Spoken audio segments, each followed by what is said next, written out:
दर्शकों नमस्कार, मैं प्रभाकर द्विवेदी और आप देख रहे हैं फास्ट न्यूज इंडिया का प्रोग्राम सत्ता संग्राम। सत्ता संग्राम में आप सभी दर्शकों का स्वागत है। आज हम बात करेंगे दिल्ली के मुख्यमंत्री, पूर्व मुख्यमंत्री अरविंद केजरीवाल का और वर्तमान में दिल्ली की मुख्यमंत्री अतिशी की।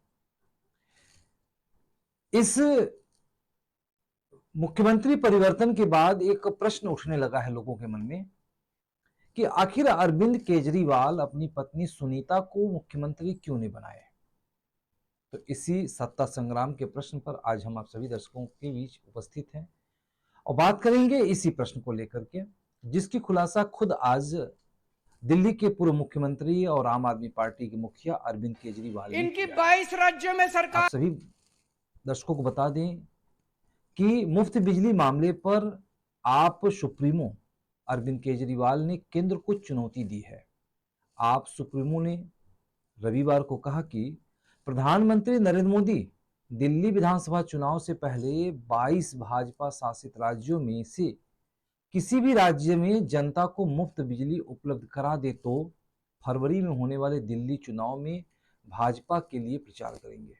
बिल्कुल आपने सही सुना, एक चैलेंज है जो कि आम आदमी पार्टी के मुखिया अरविंद केजरीवाल ने भारत के मुखिया नरेंद्र मोदी को दिया है और कहा है कि यदि आप 22 राज्यों में जहां बीजेपी का शासन है कि 22 राज्यों में से किसी भी एक राज्य को आप मुफ्त बिजली उपलब्ध करा दीजिए, तो मैं यानी कि अरविंद केजरीवाल 2025 में चुनाव होने वाली है दिल्ली में विधानसभा की, उसमें हम बीजेपी के लिए प्रचार करेंगे।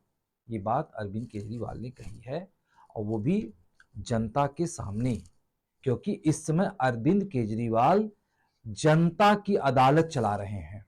क्योंकि जब वो जेल से छूटे तो जेल से छूटने के बाद उन्होंने एक ही बात कही कि हमें तो देश की न्यायालय ने जमानत दे ही दिया है, लेकिन हमें जनता की अदालत के बीच जाना है।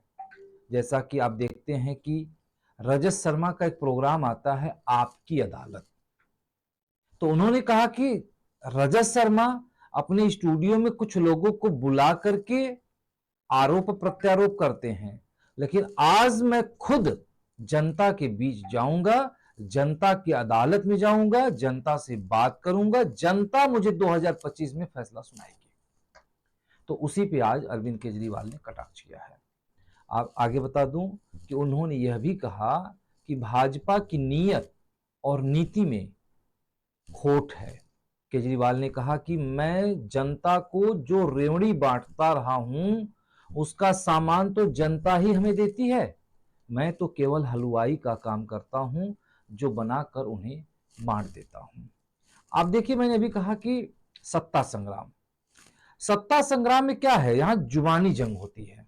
आप देखते हैं कि प्रधानमंत्री नरेंद्र मोदी अरविंद केजरीवाल के ऊपर कटाक्ष करते हैं, या कटाक्ष करते हुए कभी कभी तो वो ये भी कहते हैं तो मैं तो फकीर हूं, झोलनी उठाऊंगा चल दूंगा। ये बात आप लोग जानते भी होंगे, सुने भी होंगे, कई बार प्रधानमंत्री नरेंद्र मोदी ने कहा है। तो और प्रधानमंत्री नरेंद्र मोदी ने यह भी कहा कि अरविंद केजरीवाल जो जनता को रेवड़ी बांटते हैं उससे कुछ होने वाला नहीं है। तो उसी बात का जिक्र करते हुए आज अरविंद केजरीवाल ने कहा कि मैं जो जनता को रेवड़ी बांट रहा हूं वो रेवड़ी जनता ने ही मुझे दिया है, यानी दिल्ली के आसन पे जनता ने ही उन्हें बैठाया है। तो आगे आप सभी दर्शकों को बता दें कि रेवड़ी पे ही उन्होंने दोबारा जिक्र करते हुए कहा कि रेवड़ी सरकार द्वारा दी जाने वाली मुफ्त सेवाओं का प्रतीक है, एक सिंबल है, एक चिन्ह है। जनता की अदालत में केजरीवाल के नाम से छत्रसाल स्टेडियम में आयोजित कार्यक्रम में केजरीवाल ने अपने भाषण के दौरान 6 रेवड़ी यानी मिठाई, रेवड़ी को मिठाई भी कह देते हैं लोग, ठीक है, और हालांकि इधर हम लोग यूपी बिहार में रेवड़ी छोटी छोटी होती है तो उसको रेवड़ी कहते हैं, तो जैसे भी समझ लीजिए, पूरे भारतवर्ष के लोग जो भी इसको समझे, रेवड़ी का मतलब मिठाई लोग कह रहे हैं कि रेवड़ी वाला एक पैकेट पकड़ा और कहा कि प्रत्येक रेवड़ी उनकी सरकार द्वारा दी जाने वाली 6 मुफ्त सेवाओं का एक प्रतीक है, जिसमें मुफ्त बिजली, मुफ्त पानी, महिलाओं के लिए मुफ्त में बस की सवारी, बुजुर्गों के लिए मुफ्त में तीर्थ यात्रा और मुफ्त में सेवा, और छात्रों को लिए जिनके भविष्य के निर्माण के लिए मुफ्त में शिक्षा। क्या यह भारत के यशस्वी प्रधानमंत्री माननीय नरेंद्र मोदी दे सकते हैं? ये चैलेंज दिल्ली के स्टेडियम से, यानी छत्रपाल स्टेडियम से आज दोपहर में आम आदमी पार्टी के मुखिया अरविंद केजरीवाल ने कहा है। आगे आप सभी दर्शकों को बता दें कि भाजपा की डबल इंजन की सरकार हो गई फेल। मैं नहीं कह रहा हूं, ये अरविंद केजरीवाल ने कहा है। उन्होंने कहा कि 7वीं रेवड़ी के रूप में महिलाओं को 1,000 रुपए महिला सम्मान योजना भी जल्द आ रही है। यानी 6 रेवड़ी तो उन्होंने दे दिया है, जो लोग देख रहे हैं, जिसका लोग लाभ पा रहे हैं, जिसका लोग आनंद उठा रहे हैं।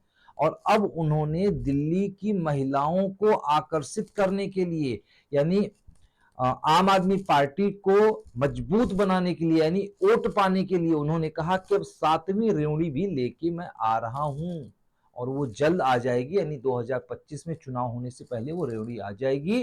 जिसके तहत उन्होंने कहा कि महिला सम्मान योजना, यानी ये महिला के सम्मान के लिए योजना ला रहा हूं, जिसके तहत प्रत्येक महिला को 1,000 रुपया महीना में दूंगा। इसके साथ ही भाजपा की डबल इंजन सरकारों पर राज्यों में विफल होने का भी आरोप उन्होंने लगा दिया। केजरीवाल ने चुनाव परिणामों के आ रहे रुझानों के आधार मानते हुए हरियाणा और जम्मू कश्मीर में भाजपा के बुरी तरह चुनाव हार जाने की भी भविष्यवाणी कर दी है। हालांकि ये भविष्यवाणी कितना सच होगा, कितना गलत होगा, क्योंकि बहुत दिन नहीं रह गया है। आज आपका 5 तारीख निकल चुका है, और अब जो है 6 और 7 2 दिन का इंतजार करना है, और 8 तारीख को शाम तक जम्मू कश्मीर, जहां पे धारा 370 हटा करके बीजेपी अपनी पीठ थपथपा रही है कि मैंने जम्मू कश्मीर में एक बहुत बड़ा काम किया है, और हालांकि ये बड़ा काम है भी, लेकिन इससे राजनीति में कितनी पकड़ बनती है ये तो 8 तारीख बताएगा। और हरियाणा में जहां पे बीजेपी 1-2 साल नहीं 10 साल से सरकार चला रही है, और 10 साल के बाद गब्बर रिटर्न हो रहा है। यानी गब्बर मतलब मैं कांग्रेस की बात कर रहा हूं, ठीक है, कि कांग्रेस रिटर्न हो रहा है। ये बात भी मैं नहीं कह रहा हूं, ये बात एग्जिट पोल कह रही है। यानी आज से चुनाव बीतने के बाद अब एग्जिट पोल सामने आ चुका है। पूरे दिन इस समय किसी भी चैनल पर आप लोग देखेंगे तो सिर्फ एक ही रिसर्च हो रही है कि जम्मू कश्मीर में और हरियाणा में किसकी सरकार बन रही है। तो हरियाणा में तो कहा जा रहा है कि लगभग 49 या 52 सीट के आसपास जो है कांग्रेस आ रही है, लगभग 18-19 सीट पे बीजेपी आ रही है। तो गब्बर कमबैक हो रहा है हरियाणा में। और जम्मू कश्मीर में थोड़ी सी असमंजस बनी हुई है, लेकिन वहां पे भी ये कहा जा रहा है कि जम्मू कश्मीर में भी बीजेपी नहीं आ रही है। तो फिर कौन आ रहा है? कांग्रेस आ रही है, ठीक है। हालांकि 8 तारीख बताएगा कि कौन आ रहा है कौन नहीं आ रहा है, ये बात मैं नहीं कह रहा हूं, ये एग्जिट पोल के जो नतीजे हैं वो कह रहे हैं। लेकिन आज चुनाव में बिल्कुल जो डंके की चोट पर चैलेंज करते हुए कहा गया, वह अरविंद केजरीवाल ने कहा कि मैं ये भविष्यवाणी करता हूं कि जम्मू कश्मीर और हरियाणा में बीजेपी फेल, और उसी के साथ डबल इंजन वाली सरकार का मतलब महंगाई, भ्रष्टाचार और बेरोजगारी वाली सरकार बताया। यानी कि डबल इंजन की जो सरकार है उसका मतलब, क्योंकि हर लोग अपने अपने हिसाब से मतलब समझाते हैं, तो उसका मतलब उन्होंने समझाया कि बीजेपी का मतलब क्या होता है? भ्रष्टाचार, बेरोजगारी वाली सरकार।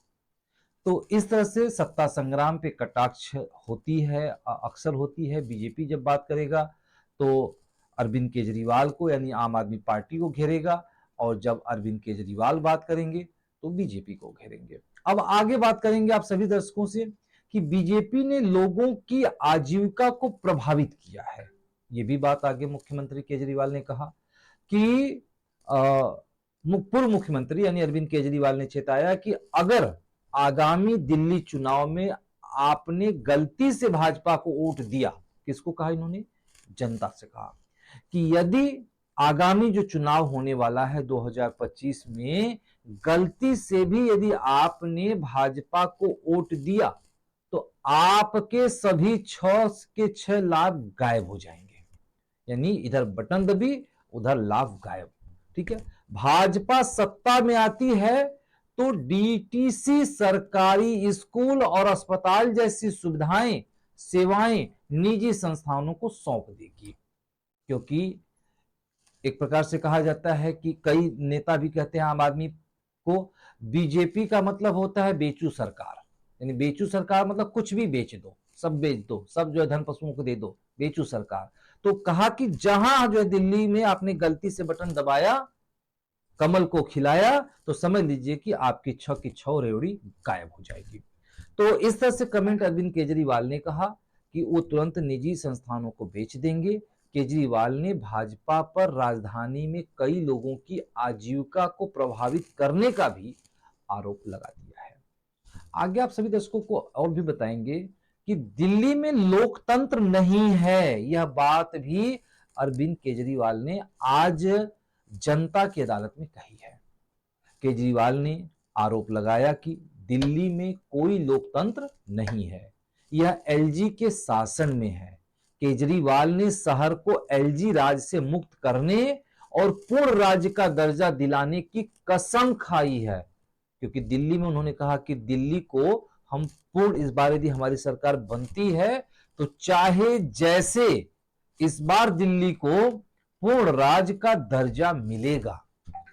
उन्होंने आरोप लगाया कि जेल में उनका इंसुलिन बंद हो गया। उन्होंने कहा कि मेरी किडनी फेल हो सकती थी और मैं मर भी सकता था, लेकिन आप लोगों के आशीर्वाद से आज मैं आप लोगों के बीच में हूं और मुझे आपकी आशीर्वाद 2025 में चाहिए। तो इस तरह की बातें अरविंद केजरीवाल ने कहा। लेकिन अभी जो हम आज इस प्रोग्राम में जो आप सभी लोगों के बीच लेके आए सत्ता संग्राम में, कि आखिर अरविंद केजरीवाल ने अपनी पत्नी को मुख्यमंत्री क्यों नहीं बनाया, वो अतिशी को मुख्यमंत्री क्यों बनाए। आप लोगों के मन में ये प्रश्न जो लगातार उठ रही है और आप लोग ये सोच भी रहे होंगे कि शुरुआत तो मैंने यहां से किया था, लेकिन हम और बात करने लगे और बात बताने लगे, तो इस बात की खुलासा हम कब करेंगे। तो आप दर्शकों को वो टाइम आ गया है, अब हम वही बताने जा रहे हैं आप सबको को, आपसे दर्शकों को, कि अरविंद केजरीवाल ने अपनी पत्नी को चाहे होते तो मुख्यमंत्री बना देते, लेकिन नहीं बनाया। क्यों नहीं बनाया, अब इस बात की हम बात करने जा रहे हैं, जो मैं नहीं, ये भी बात अरविंद केजरीवाल ने आज जनता की अदालत के बीच में रखी है। केजरीवाल ने कहा कि मैंने सदैव अपने कार्यकर्ताओं को आगे रखा है। उन्होंने कहा कि मुख्यमंत्री बदलने की बात आई तो मैंने अपनी पत्नी को नहीं, एक कार्यकर्ता को मुख्यमंत्री बनाया।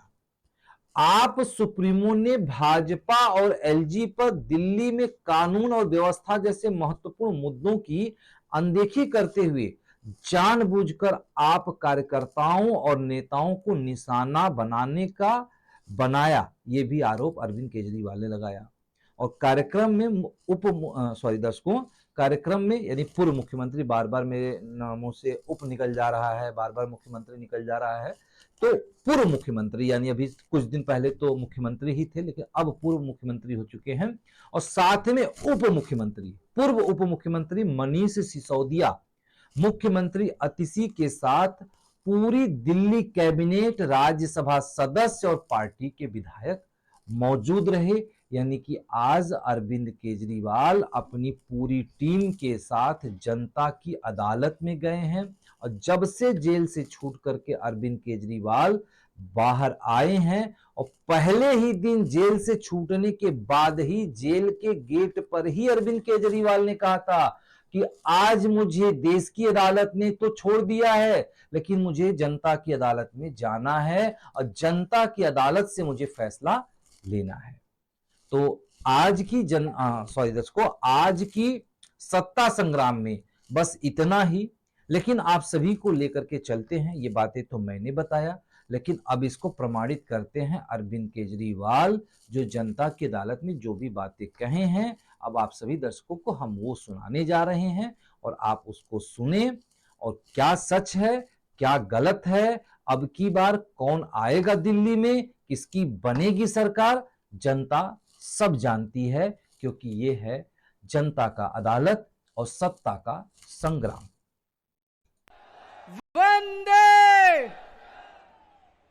आज इतनी बड़ी संख्या में दिल्ली के कोने कोने से आए हुए मेरे प्यारे बहनों, भाइयों, माताओं, बुजुर्गों, बच्चों, आप सबको मेरा नमस्कार, सबको मेरा प्रणाम। कल शाम को मैं टीवी देख रहा था, एग्जिट पोल आ रहे थे, देखे आप लोगों ने?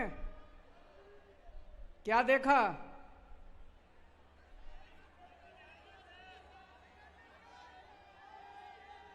हरियाणा और जम्मू कश्मीर से भाजपा की डबल इंजन सरकारें जा रही हैं। दोनों राज्यों से भाजपा की डबल इंजन सरकार जा रही है। अब डबल इंजन फेल हो गया देश के अंदर। एक इंजन तो जून में ही खराब हो गया था जब इनके 240 सीट आई थी। अब दूसरा इंजन एक एक करके अभी हरियाणा से दूसरा इंजन जा रहा है, फिर जम्मू कश्मीर से जा रहा है, फिर झारखंड से भी जाएगा, फिर महाराष्ट्र से भी। अब सारे डबल इंजन की सरकार जा रही है। लोगों को समझ में आ गया डबल इंजन सरकार मतलब महंगाई, बेरोजगारी और भ्रष्टाचार। डबल इंजन सरकार मतलब महंगाई, बेरोजगारी और भ्रष्टाचार। इसीलिए पूरे देश से इनकी सरकारें जा रही हैं। अब दिल्ली के चुनाव आने वाले हैं। दिल्ली में आके ये कहेंगे डबल इंजन सरकार बना दो, डबल इंजन सरकार बना दो।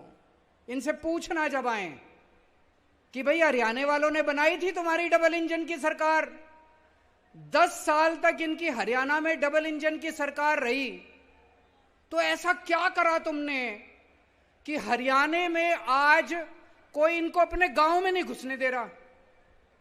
पता है आप लोगों को, आपकी रिश्तेदारियां होंगी गांव में। मैं गया था, अभी पूरे हरियाणा में घूम रहा था, मैं चुनाव प्रचार के लिए मैं गया था। भाजपा वालों को गांव के अंदर नहीं घुसने दे रहे। मतलब जैसे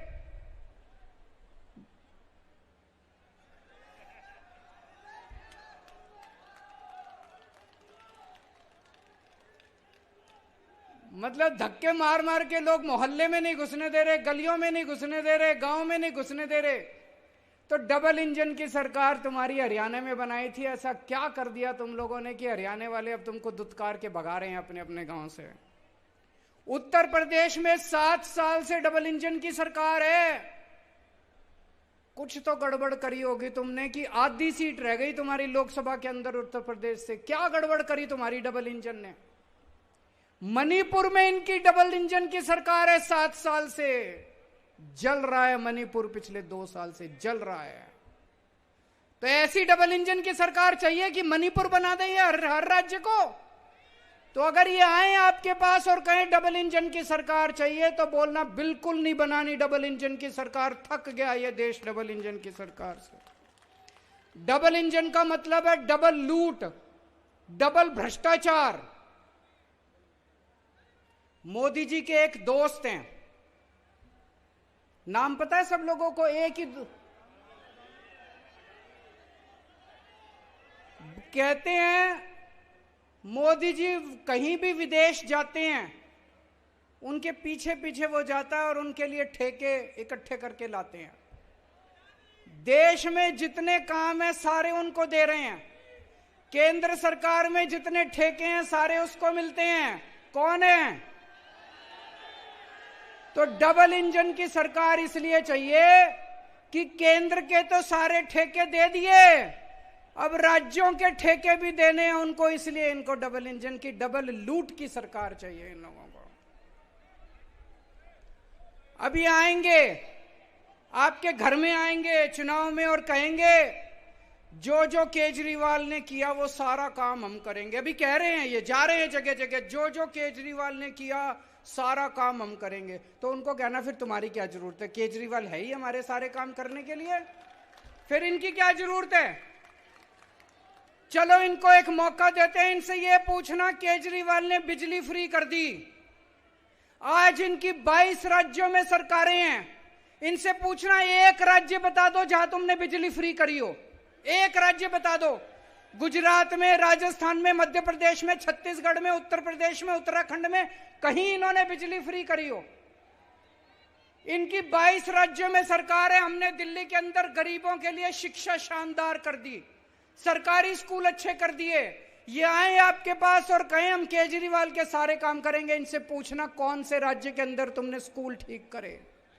गुजरात में 30 साल से इनकी सरकार है, एक स्कूल दिखा दो।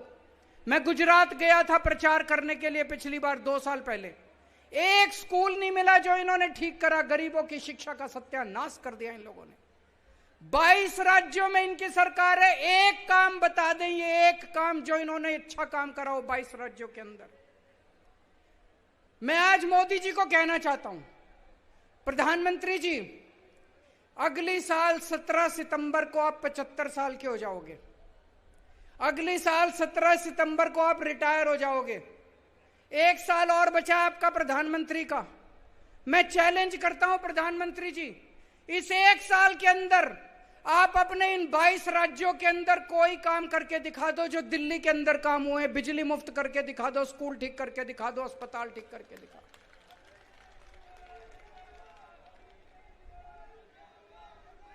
लोग ये कह रहे हैं 10 साल हो गए मोदी जी को राज करते करते, 10 साल में इन्होंने कुछ नहीं करा। जब ये रिटायर होंगे तो लोग सोचेंगे क्या करके गया, कुछ नहीं करके गया। आखिरी 1 साल में करके जाओगे तो लोग कहेंगे चलो 10 साल में कुछ नहीं किया, 11वें साल में तो कुछ करके गए। आज मैं मोदी जी को कहता हूं, चलो कुछ नहीं, एक ही काम कर दो।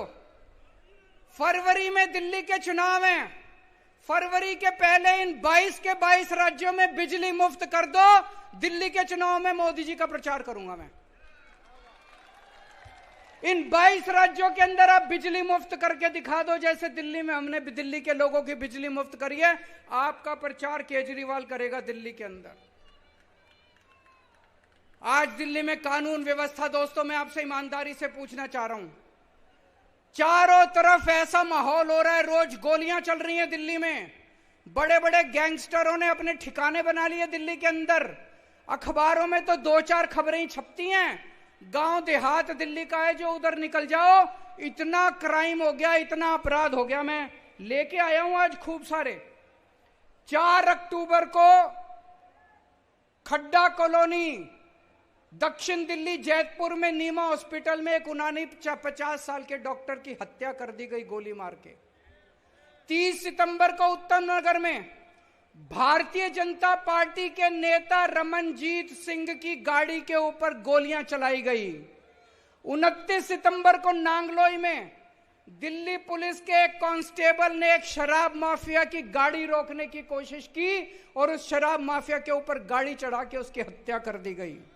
28 सितंबर को गुलाबी बाग में 4 किलो सोना 3.5 करोड़ का लूट के भाग गए। 28 सितंबर को नारायण विहार में 20 राउंड गोलियां चलाई, एक गाड़ी शोरूम था गाड़ियों का, उसके ऊपर 20 राउंड गोलियां चलाई। 28 सितंबर को ही महिपालपुर में एक होटल के अंदर फायरिंग हुई। 28 सितंबर को ही नांगलोई में 2 लोगों ने 3 या 4 राउंड एक दुकान के, ये कई सारे हैं, ये कोई अंत नहीं है। मैं खूब सारे लेके आया हूं। ये जो अपराध दिल्ली के अंदर हो रहा है, सारी सीमाएं तोड़ दी। जैसे 90 के दशक में हम सुना करते थे बंबई में अंडरवर्ल्ड का राज था, वही हाल आज दिल्ली का हो रहा है। लोगों का घर से निकलना मुश्किल हो गया है। और ये तो वो है जो अखबारों में छप रही हैं, ये तो वो है जिसमें एफआईआर हो गई। मैं आपसे पूछना चाहता हूं, कितनी ऐसी घटनाएं हैं जो पुलिस के पास जाती नहीं है या पुलिस एफआईआर ही नहीं करती? कितनी घटनाएं ऐसी हैं दिल्ली के अंदर? आज आम आदमी का सुरक्षित जीना मुश्किल हो गया है। दिल्ली पुलिस इनके पास है, सुरक्षा व्यवस्था इनके पास है। क्या कर रही है बीजेपी? क्या कर रही थी बीजेपी जब ये फायरिंग हो रही थी? क्या कर रही है बीजेपी जब ये सारी घटनाएं हो रही हैं?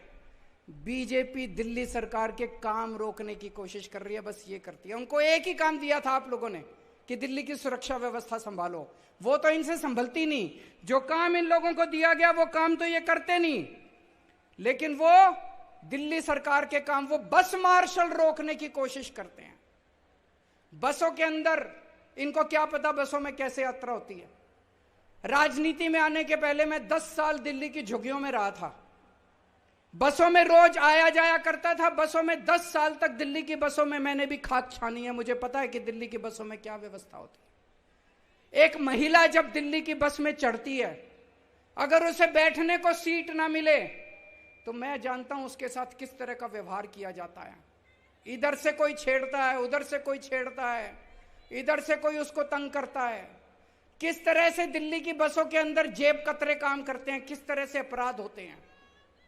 जब हमारी सरकार बनी, हमने दिल्ली में बस मार्शल नियुक्त किए। बस मार्शल जब से नियुक्त किए, मेरे को चारों तरफ से पता चलने लगा महिलाएं अब अपने आप को सुरक्षित महसूस कर रही हैं। अगर किसी बस के अंदर कोई मन चला, कोई गलत आदमी किसी महिला को छेड़ता था, वो जोर से शोर मचाती थी, बस मार्शल उसको तुरंत आके दबोच लेते थे और उसको पुलिस थाने ले जाते थे। कितने ऐसे मौके हैं, मेरे को पता है हमारे बस मार्शलों ने कितने अपराध रोके हैं, कितने जेब कतरे पकड़े हैं। एक बार तो एक छोटा सा बच्चा, 4 साल का बच्चा, उसको किडनैप करके ले जा रहे थे कुछ लोग। वो बच्चा बुरी तरह से रो रहा था। बस मार्शल को शक हुआ कुछ तो गड़बड़ है। वो एक स्टॉप पे उतरा, एक आदमी उस बच्चे को लेके, वो बस मार्शल उसके पीछे पीछे उतर गया और उसको रेलवे स्टेशन तक उसका पीछा किया। तब पता चला वो बच्चे को किडनैप करके ले जा रहा था। हमारे बस मार्शल ने उस किडनैपर को पकड़ के और उसको, बच्चे को, अपने माँ बाप को लौटाया। अरे तुमसे तो नहीं संभल रही दिल्ली की सुरक्षा व्यवस्था। अगर कोई दूसरा अच्छे काम कर रहा है उसको तो मत रोको यार।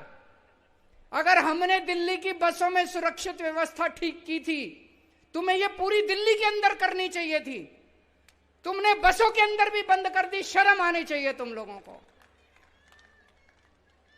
इन्होंने बस मार्शल 1 साल हो गया दिल्ली के अंदर बंद किए हुए। 3-4 बार तो मैं दिल्ली के एलजी के पास होके आया, मैंने दिल्ली के एलजी के पैर पकड़े, मैंने कहा ये बस मार्शल बंद मत करो।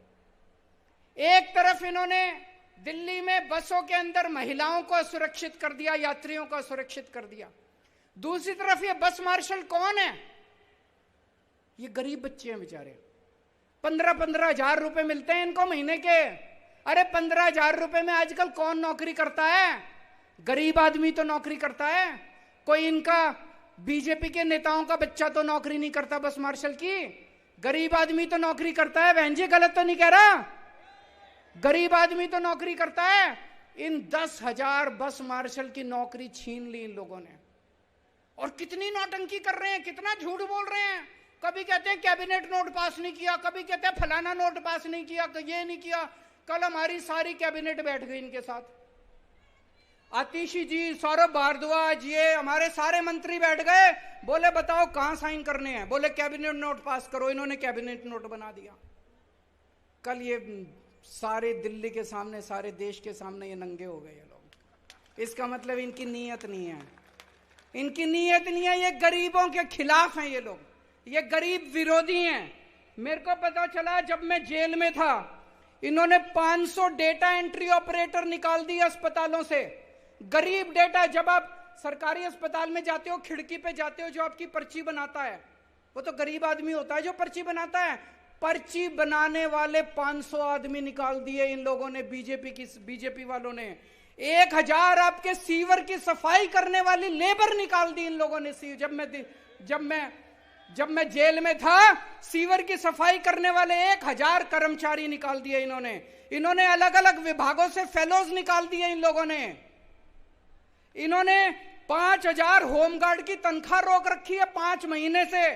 इन्होंने वृद्धावस्था पेंशन रोक रखी है 5 महीने से। इन्होंने विडो पेंशन रोक रखी है, विधवा पेंशन रोक रखी है 6 महीने से। इन्होंने डीटीसी के जो पेंशनधारी हैं उनकी 8 महीने से पेंशन रोक रखी है। अरे शर्म कर लो यार। अरे भगवान से डरो तुम लोग। भगवान है इस दुनिया में, है कि नहीं है? कौन कौन मानता है भगवान है? अरे बहुत बुरा करेगा तुम लोगों का, इनकी हाय लगेगी। ये गरीब हैं सारे, ये कोई अमीर लोग नहीं है। इनकी तनख्वाह रोक ली, इनकी नौकरियां छीन ली, हाय लगेगी तुमको। तुमको लगता है ऐसे तुम दिल्ली जीतोगे? अरे कुछ अच्छे काम करो यार। तुम्हारे पास इतनी बड़ी ताकत है, केंद्र सरकार में तुम्हारी सरकार है, इतना पैसा है, कुछ अच्छे काम करते। लेकिन अब चिंता मत करना, तुम्हारा केजरीवाल आ गया, सबकी तनख्वाह दिला दूंगा।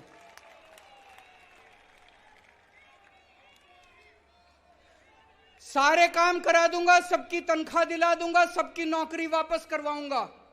जितने बस मार्शल हैं, सारे बस मार्शल को कहना चाहता हूं, आपका बड़ा भाई आ गया, लड़ेंगे। कल मैंने देखा कैसे सौरभ भारद्वाज विजेंद्र गुप्ता के पैरों के अंदर पड़ा था। ये छोटी बात नहीं है भाई साहब, बहुत बड़ी बात है। कोई मंत्री बन जाए, उसका ऐसा अहंकार हो जाता है, ऐसा अहंकार हो जाता है। मैं अभी इनके एक मंत्री का बयान बताऊंगा। हमारे मंत्री दिल्ली के लोगों के लिए इनके पैरों में भी गिर जाते हैं। कल सौरभ भारद्वाज बीजेपी के पैरों में नहीं गिरा था। सौरभ भारद्वाज कौन है? यह कोई एक शख्स नहीं है, दिल्ली के 2 करोड़ लोगों द्वारा चुना हुआ मंत्री है, आपका मंत्री है। कल सौरभ भारद्वाज बीजेपी के पैरों में नहीं था, इस देश का जनतंत्र बीजेपी के पैरों में गिर के कराह रहा था। बड़ी शर्म आई। जिस पार्टी को 62 सीटें दी लोगों ने और जिस पार्टी को 8 सीटें दी, वो 62 सीटों वाली सरकार बीजेपी के पैरों में गिर के उनसे भीख मांग रही है, हमारे बस मार्शल्स को बचा लो। मैं जब जेल गया, इन्होंने आपकी सड़कें खराब कर दी, सड़कों की रिपेयर बंद करा दी, जगह जगह सीवर की मेंटेनेंस बंद करा दी। इन्होंने, हम दवाइयां फ्री देते हैं अस्पतालों में, मोहल्ला क्लिनिक में, फ्री दवाई, फ्री टेस्ट का इंतजाम किया है। 8 साल से सही चल रहा था, सबको फ्री दवाइयां मिल रही थी, सबको 9 साल से फ्री दवाइयां, फ्री टेस्ट। मैं जेल गया, इन्होंने आपकी दवाइयां बंद करा दी, इन्होंने आपके टेस्ट बंद करा दिए। मेरे को बड़ी तकलीफ हुई। अरे इस पृथ्वी के ऊपर भगवान ने भेजा है कुछ पुण्य कमाने के लिए यार। सत्ता के लिए इतना अहंकार मत करो, सत्ता के अहंकार में इतने मत चूर हो जाओ कि इतने बुरे पाप करने लगो। अगर दवाइयों की वजह से किसी की मौत हो जाएगी, अस्पतालों के अंदर दवाइयों की वजह से अगर लोग बीमार रहेंगे, तो इससे तो अपना ही नुकसान होगा, दिल्ली के लोगों का ही नुकसान होगा, जनता का ही नुकसान होगा। पर ये सारी ओल्ड एज पेंशन, ये सारे मैं दोबारा ठीक कराऊंगा। मैंने बात की आतिशी जी से, सड़कों की रिपेयर चालू हो गई है, आप लोगों ने देखा होगा। पूरे दिल्ली के अंदर हमारे मंत्री, सारे विधायक सड़कों के ऊपर उतरे हुए हैं, सबकी रिपेयर चालू करा दी, सारी सड़कों की रिपेयर शुरू हो गई है। सीवर की सफाई भी अब जल्दी शुरू कराएंगे। दवाइयां और टेस्ट जो इन्होंने बंद कराए हैं वो भी दोबारा चालू कराएंगे। ओल्ड एज पेंशन मुझे पता चला है कि चालू हो गई है। आज दिल्ली में जनतंत्र नहीं है। पहले हमारे देश में ब्रिटिश राज था, आज हमारे देश में एलजी राज है।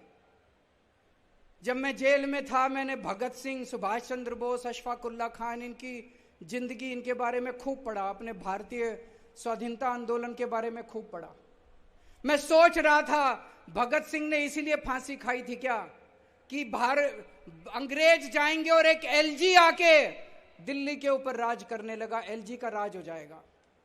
अगर दिल्ली की जनता चाहती है कि दिल्ली में बस मार्शल होने चाहिए, तो क्या एलजी को बस मार्शल हटाने की पावर होनी चाहिए? अगर दिल्ली की जनता चाहती है कि अस्पतालों में फ्री दवाइयां मिलनी चाहिए, तो क्या एलजी के पास दवाइयां बंद करने की पावर होनी चाहिए? अगर दिल्ली की जनता चाहती है कि हमें फ्री टेस्ट मिलने चाहिए, इलाज फ्री होना चाहिए, तो क्या एलजी को इलाज बंद करने की पावर होनी चाहिए? अगर दिल्ली की जनता चाहती है कि हमें फ्री बिजली मिलनी चाहिए, तो क्या एलजी को फ्री बिजली बंद करने का अधिकार होना चाहिए? कौन होता है एलजी दिल्ली के लोगों के खिलाफ निर्णय लेने वाला? हमें दिल्ली के अंदर जनतंत्र लेके आना है, जो पूरे देश के अंदर दूसरे लोगों का अधिकार है।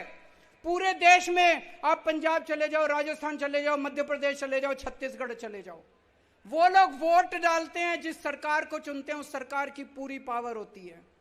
आज दिल्ली के लोगों के पास अपनी पावरफुल सरकार चुनने का अधिकार नहीं है। मैं एक बहुत छोटा आदमी हूं। आज से 10-12 साल पहले सोच के देखो, इस देश में कोई जानता नहीं था केजरीवाल कौन है, कोई नहीं जानता था। ये तो पता नहीं मैंने कुछ पुण्य करे थे कि आप लोगों ने इतना मेरे को मान सम्मान, इतनी बड़ी जिम्मेदारी दे दी। मैं दिल्ली की झुग्गी बस्तियों में काम किया करता था, झुग्गी बस्तियों से उठा के आप लोगों ने अपने दिल में बसा लिया मेरे को। मैंने पता नहीं क्या पुण्य किए थे मैंने। आज मैं आपके सामने कसम खा के जा रहा हूं, अपनी जिंदगी के अंदर आपको मैं पूरे आपके अधिकार दिला के रहूंगा। दिल्ली को पूर्ण राज्य बना के रहेंगे, दिल्ली को एलजी से मुक्ति दिला के रहेंगे। दिलानी है कि नहीं दिलानी? दिल्ली को एलजी के राज से मुक्ति दिला के रहेंगे, जनता का राज शासन करके रहेंगे, जनता का शासन कायम करके रहेंगे। दोस्तों,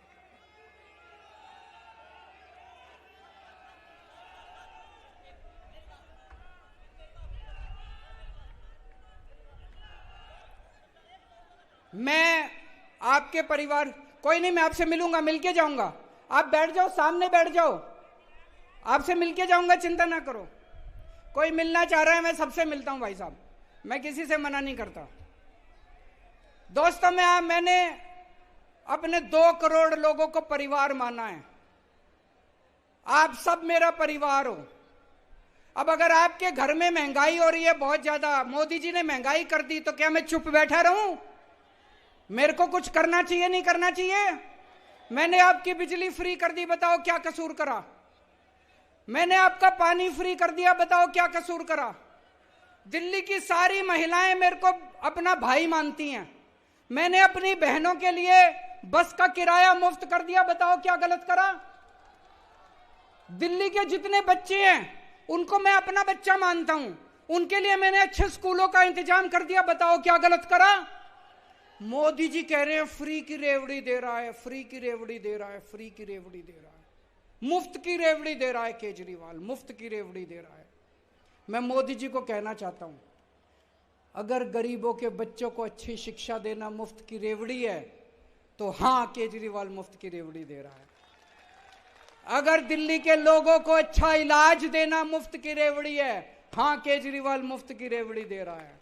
अगर दिल्ली के लोगों को महंगाई से छुटकारा दिलाना, बिजली की फ्री करना मुफ्त की रेवड़ी है, हां, केजरीवाल मुफ्त की रेवड़ी दे रहा है।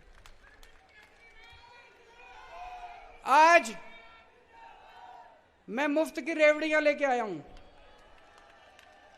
ये एक पैकेट है, इसमें 6 रेवड़ी हैं। आप जब यहां से जाओगे तो बाहर गेट पे आपको एक एक पैकेट मिलेगा, 6 रेवड़ी का। केजरीवाल ने 6 मुफ्त की रेवड़ी दी है दिल्ली के हर नागरिक को। ये 6, इसमें 6 मुफ्त की रेवड़ी है। कौन कौन सी है? पहली रेवड़ी मुफ्त बिजली, दूसरी रेवड़ी मुफ्त पानी, तीसरी रेवड़ी बुजुर्गों के लिए मुफ्त तीर्थ यात्रा, चौथी रेवड़ी महिलाओं के लिए मुफ्त बस यात्रा, 5वीं रेवड़ी सबके लिए फ्री और शानदार शिक्षा, 6ठी रेवड़ी सबके लिए मुफ्त और अच्छा इलाज। ये 6 रेवड़ी दे रहा हूं, 7वीं रेवड़ी आने वाली है, हर महिला को 1000-1000 रुपए उनके बैंक अकाउंट में।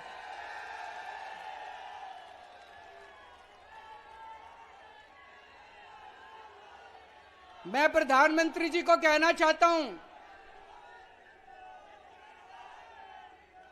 ये 6 रेवड़ी हैं और 7वीं रेवड़ी आने वाली है। आपको ये पैकेट मिलेगा। ये रेवड़ी जो है, इसमें चीनी से बनती है रेवड़ी।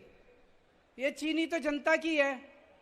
इसमें जो तिल है वो तिल भी जनता का है। इसमें जो घी लगा वो घी भी जनता का है। इसमें जो इलायची डली इलायची भी जनता की है। मैं तो हलवाई हूं, मैंने ये सारा मिला के जनता की रेवड़ी बना के आपको दे दी। ये रेवड़ी मेरी थोड़ी है, तिल भी आपका, इसमें चीनी भी आपकी, इसमें तेल भी आपका, घी भी आपका, इसमें इलायची भी आपकी। ये रेवड़ी जनता का, ये तो भगवान का प्रसाद है। आज आप ये लेके जाओगे, जब ये पैकेट आपको यहाँ पे मिलेंगे, जब घर मिल गए सबको, ये पैकेट आप घर में ले जाके, आपके घर में पूजा घर होगा, वो है कि नहीं है, इसको जेब में डाल लेना, भी खाना नहीं। घर में जाके पूजा घर में रख के पूजा करके इसकी भगवान के सामने, ये प्रसाद है, ये प्रसाद है, ये प्रसाद है। इस प्रसाद को पूजा घर में रख के इसका प्रसाद चढ़ा के फिर सबको बांट देना, घर के अंदर एक एक सबको बांट देना। मैं मोदी जी को कहना चाहता हूं, जनता से तिल इकट्ठा करके, घी इकट्ठा करके, चीनी इकट्ठी करके, गुड़ इकट्ठा करके मैंने रेवड़ी बना के जनता में बांट दी, प्रसाद बांट दिया। मोदी जी, आपने तो सारी की सारी मिठाई की दुकान उठा के अपने दोस्त को दे दी। आपने तो पूरी की पूरी मिठाई की दुकान उठा के अपने दोस्त को दे दी। ये गलत है। मेरा कसूर यह है, दिल्ली की एक भी रेवड़ी मैंने मोदी जी के दोस्त को नहीं लेने दी, एक भी रेवड़ी, सारी रेवड़ी मैंने आप लोगों को बांट दी।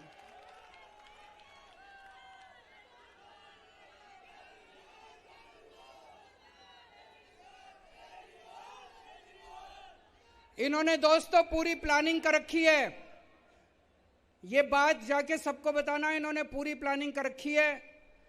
अगर गलती से आपने दिल्ली में बीजेपी को वोट दे दिया तो ये डीटीसी अपने दोस्त को दे देंगे, बिजली कंपनियां अपने दोस्त को दे देंगे, दिल्ली जल बोर्ड अपने दोस्त को दे देंगे, दिल्ली के जितने सरकारी स्कूल हैं ये अपने दोस्त को दे देंगे, और दिल्ली के जितने सरकारी अस्पताल हैं ये अपने दोस्त को दे देंगे। फिर आप देख लेना आपका बसों का किराया कितना होगा, फिर आप देख लेना आपकी बिजली कितनी में। सबसे पहले ये फ्री बिजली बंद करेंगे।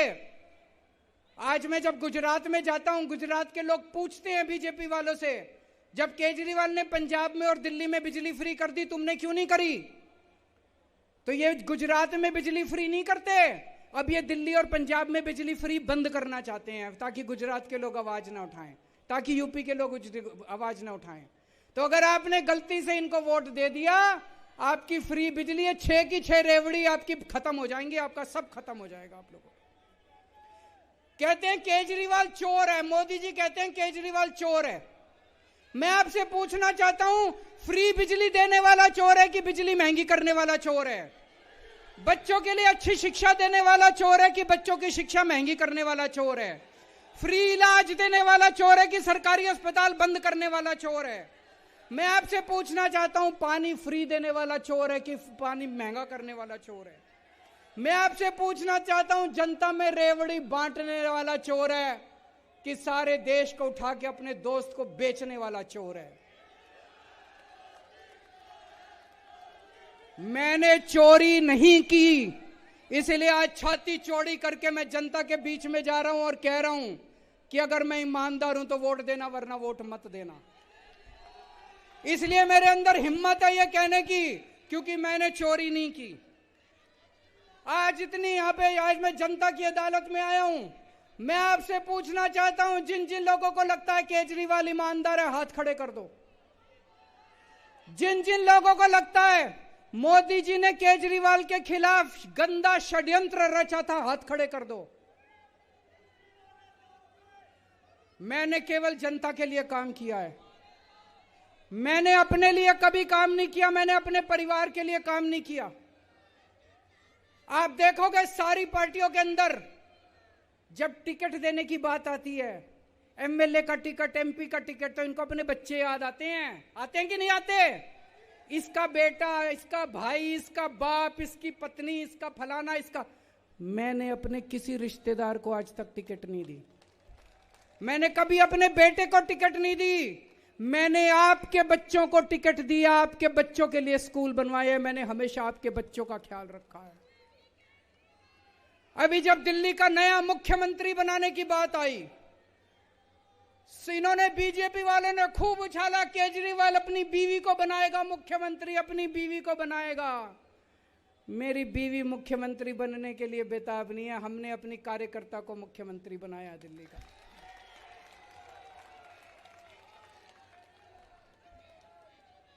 जब मैं जेल के अंदर था दोस्तों, इन्होंने तरह तरह से मुझे यातनाएं देने की कोशिश की। इन्होंने मेरा इंसुलिन रोक दिया, मेरी दवाइयां रोक दी। पिछले 10 साल से मेरे को रोज 4 बार इंसुलिन के इंजेक्शन लगते हैं पेट में। 4 बार रोज, सुबह 3 बार खाने के पहले और 1 बार सोते टाइम, 4 बार इंजेक्शन रोज लगते हैं इंसुलिन के। इन्होंने 15 दिन तक मेरा इंसुलिन बंद कर दिया।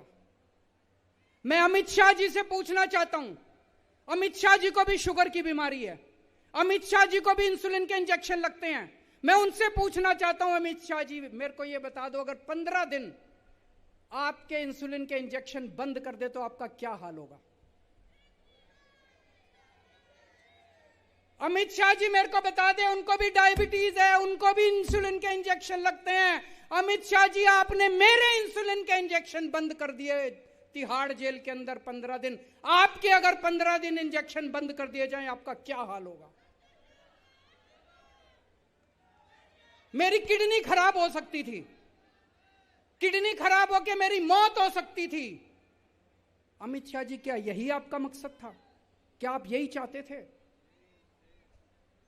अमित शाह जी 2010 में 4 महीने के लिए अमित शाह जी को जेल हुई थी। गुजरात की जेल में रहे थे वो 4 महीने के अंदर, 4 महीने के लिए। मैं उनसे पूछना चाहता हूं, क्या आपके भी इंसुलिन के इंजेक्शन बंद कर दिए गए थे जब आप जेल में थे? तो आपने मेरे साथ ऐसा क्यों किया? आपकी क्या मंशा थी? यह देश जानना चाहता है। जानना चाहते हो कि नहीं जानना चाहते? यह देश जानना चाहता है आपने केजरीवाल का इंसुलिन बंद क्यों किया जेल के अंदर। मैं आज अपने पार्टी के कार्यकर्ताओं से एक ही चीज कहना चाहता हूं। मैंने कई बार बोला है, हम राजनीति में आए हैं। राजनीति में आने के बाद जब आप सत्ता में होते हो, आपके अंदर अहंकार आ जाता है। अहंकार मत करना कभी भी। इन दूसरी पार्टियों से सीखो, जब जब इन्होंने अहंकार किया, इनका क्या हाल हुआ, इनका क्या हाल हुआ, इनके नेताओं का क्या हाल हुआ। और कभी आज ये जिस तरह से बीजेपी वाले गुंडागर्दी पे उतरे हुए हैं, इनसे गुंडागर्दी मत सीखना। मैं इनके एक बहुत बड़े नेता हैं, नाम लेना ठीक नहीं है। उन्होंने अभी 1-2 दिन पहले ट्वीट किया है, मैं वो ट्वीट पढ़ के सुनाना चाहता हूं। उन्होंने ट्वीट किया है, तुम हरामी के पिल्लों को जहर उगलने की इतनी जल्दी है कि ठीक से पूरा न्यूज भी नहीं पढ़ते। हरामजादे, उसी न्यूज में लिखा है कि तुम्हारे बाप के जमाने से चली आ रही पुरानी। ये इनके सीनियर नेता की भाषा है।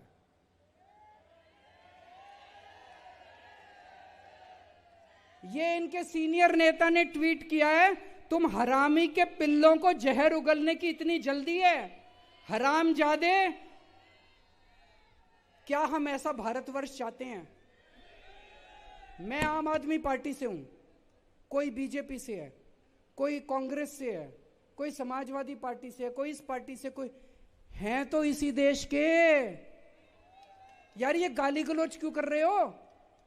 ये हमारी सभ्यता नहीं है, ये भारत की सभ्यता नहीं है। मैं आज आम आदमी पार्टी वालों से कहना चाहता हूं, कभी गाली गलौज मत करना। हम हार जाएंगे, हमें हारना पसंद है, हमें हारना मंजूर है, हमें नहीं चाहिए सत्ता, लेकिन कभी इस किस्म की गुंडागर्दी और गाली गलौज किसी के साथ मत करना। दूसरी बात, कभी बेईमानी से चुनाव मत लड़ना।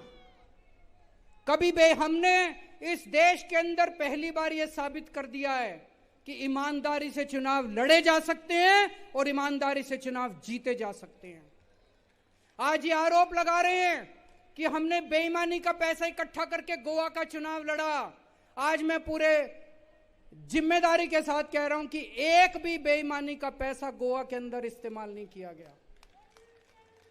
अगर हमने बेईमानी के पैसे से गोवा का चुनाव लड़ा होता, भाई साहब आज मैं खड़ा नहीं होता, मैं जिंदगी भर जेल के अंदर सड़ रहा होता। आज मैं चौड़ी छाती करके इसलिए कह रहा हूं क्योंकि मैं ईमानदार हूं। और आज मैं यहां से फिर से मांग करना चाहता हूं, अगर बीजेपी में हिम्मत है तो नवंबर के महीने में महाराष्ट्र और झारखंड के साथ दिल्ली का भी चुनाव करके दिखाए। और नहीं तो मान ले कि हार गए, वो डर गई बीजेपी, हार गए वो। और नहीं तो अभी चुनाव करो, हम चुनाव लड़ने के लिए तैयार है, तुम चुनाव करके दिखाओ नवंबर के महीने में। भारत माता